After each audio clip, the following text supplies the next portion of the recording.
Welcome to Your Worthy Career, a podcast with me, Melissa Lawrence.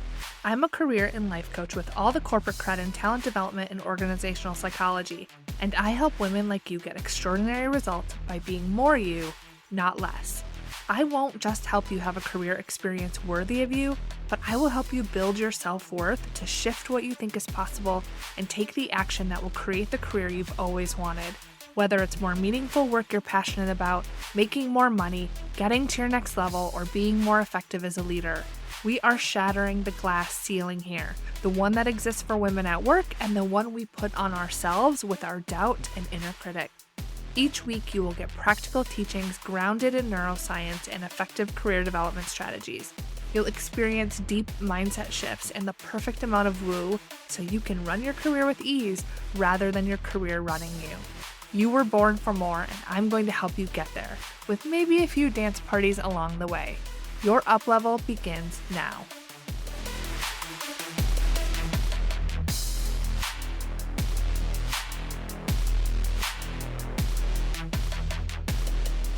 Hello, and welcome to this week's episode of the podcast.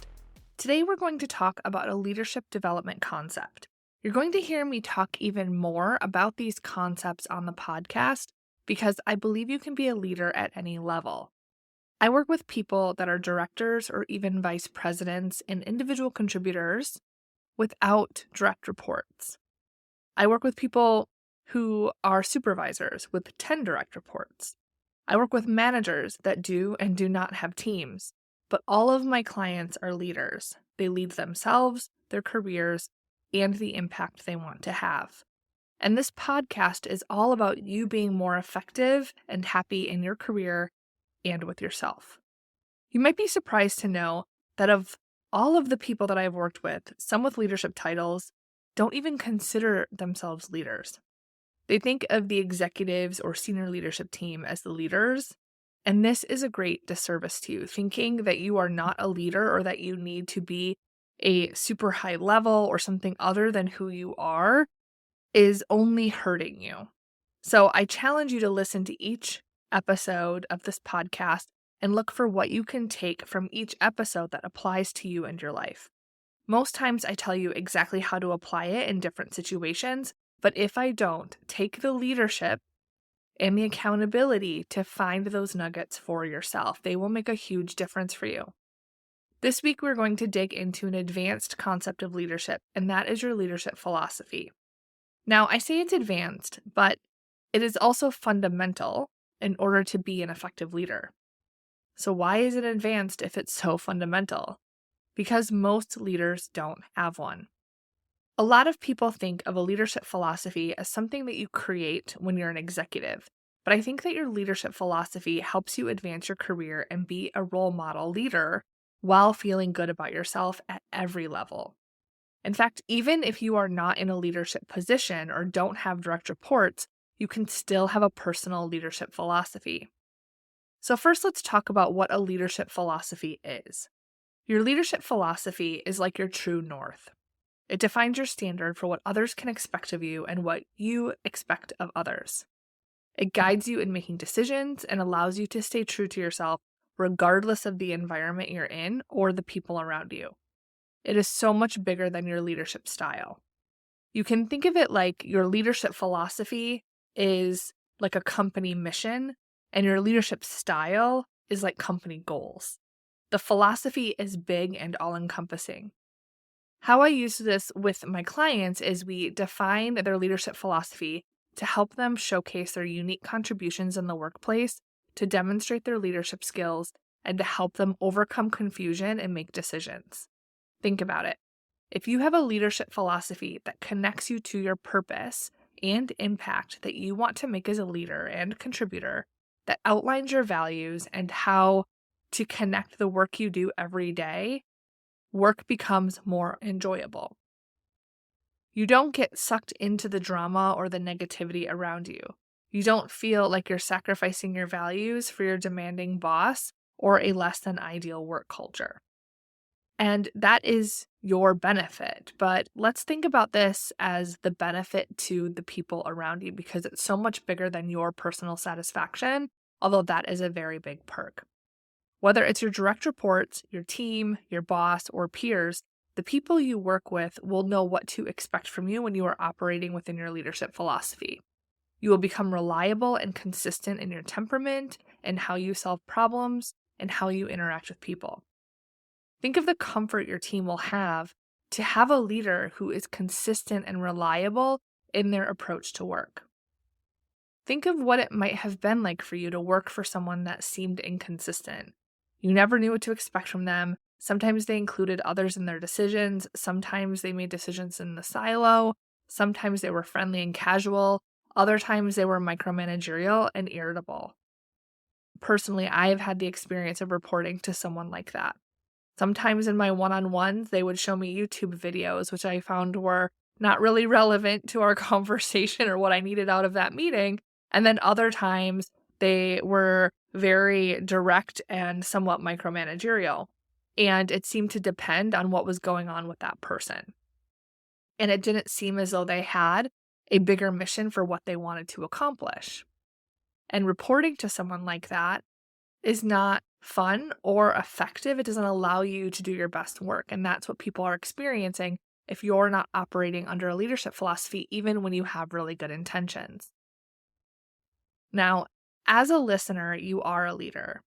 You can have the best intentions and be an excellent performer or doer of your job, but still fall prey to stress, to organizational change challenges, to issues at work or at home, and find yourself being more reactive than proactive. And in those isolated incidents, outside looking in, your colleagues are seeing someone who isn't a leader rising above, who doesn't know exactly what they're doing and can't be trusted. Think of a captain guiding a ship. Imagine that the ship is riding the waves with ease. The captain knows how they will solve each problem as it comes up, stepping in and adapting to problems that give the passengers comfort that they are in control and that they are being led. This is what a leadership philosophy provides for the people around you. Now, if the captain is being more reactive, is, say, really excellent at what they do, but let's say they get a radio call and there's a problem ahead, and so they start to go through scenarios of what to do, and the boat is kind of jerking around because they're indecisive, and they make a radio call to the passengers that there's an issue up ahead, but rest assured that they're dealing with it. Which boat would you rather be on? The one driven by the captain who knows what to do, is consistent and reliable, who is confident in handling challenges without even letting you know that there ever was a challenge to deal with? Or the one that does well most of the time, but has some periods of unpredictability or moments that you question your safety? I'm betting it's the first. And so I really challenge you to take some time to think through your leadership philosophy. Having a leadership philosophy, defining it for yourself, and operating in alignment with it creates trust for those around you. Harvard Business Review reported that 58% of people would trust a stranger more than their boss. That is alarming, but that doesn't have to be you. Trust is what helps you excel in your career and be the leader other people want to work with and work for. It creates high-performing teams so that you look good, but you also work less. There's nothing more time-consuming than poor performers or team and employee relations issues. And if you've been through that, you know I'm telling you the truth. You can be the leader regardless of your level that role models what good leadership can look like. Just consider that doing this work to define your leadership philosophy as a foundation of your career will help you proactively solve so many problems and avoid traps that will hinder you and your team's productivity. I'm going to give you the elements of a leadership philosophy so you can start to wrap your mind around what this might look like for you. Now, the areas that I suggest you consider when defining your leadership philosophy include your personal values, the desired outcomes that you want to create or the impact you want to have, what you want to be known for, how you approach conflict and problems, and how you view others and their relation to you and your work. Another way that you can think about this is to think back on the leaders that you really loved working for and the ones that you didn't.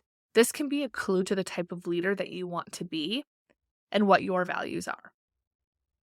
All right, so this is your homework. Find a quiet space, go for a walk, or listen to some music, and give some thought into the leader you want to be and what your leadership philosophy is and how you might integrate it more into your everyday. This is the exact work we're doing inside the Standout Leader Incubator.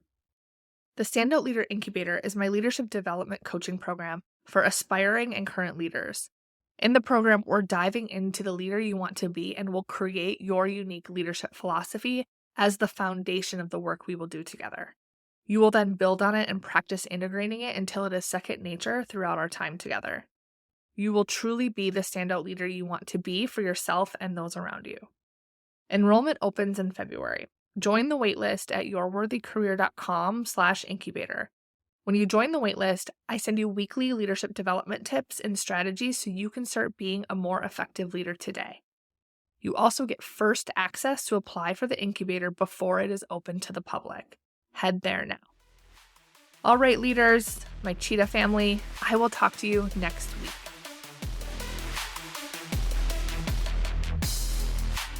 Thank you for listening to this episode of Your Worthy Career. Visit yourworthycareer.com for full show notes and additional resources to help you on your career journey. Speaking of resources, if you enjoyed today's show, you will love being an email VIP insider where I share trainings, tools, and behind-the-scenes content exclusive to my VIP list. Become a VIP and join us at yourworthycareer.com. See you next week.